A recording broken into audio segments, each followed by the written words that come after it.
পবিত্র ঈদ উল ফিতরকে সামনে রেখে প্রতি বছরের মতো বগুড়া পৌরসভার ৪ নং ওয়ার্ড কাউন্সিলর আব্দুল মতিন সরকারের উদ্যোগে ৩,০০০ অসহায় মানুষের মাঝে ঈদ বস্ত্র বিতরণ করা হয়েছে।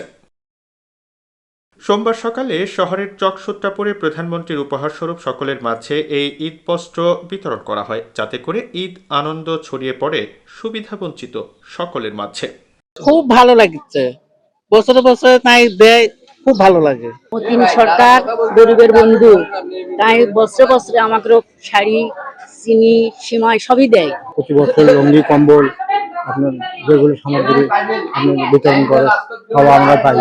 কাউন্সিলর মতিন সরকারের ব্যবস্থাপনায় প্রধান অতিথি হিসেবে পরম মমতায় সকলের হাতে নতুন বস্ত্র তুলে দেন জেলা যুবলীগের সভাপতি শুভাশিস পোদ্দার লিটন।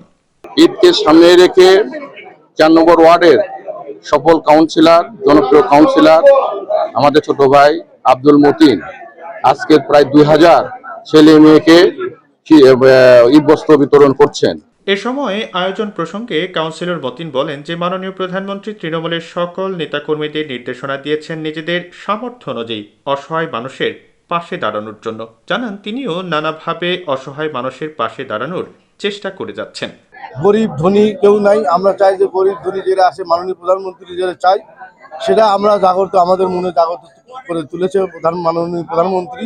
এই জন্য আমি খালি কাউন্সিলর হয়েই না, কাউন্সিলর আগেও আমি এই গরিবের পাশে থাকার চেষ্টা করেছি এবং প্রতি বছরে খালি বছর ঈদে না, যে কোনো পর্বে আমি আমার দিক থেকে আমি যতটুকু আমার সমর্থন আছে আমি ততটুকু দেওয়ার চেষ্টা করছি, মানুষের পাশে দাঁড়ানোর চেষ্টা করছি।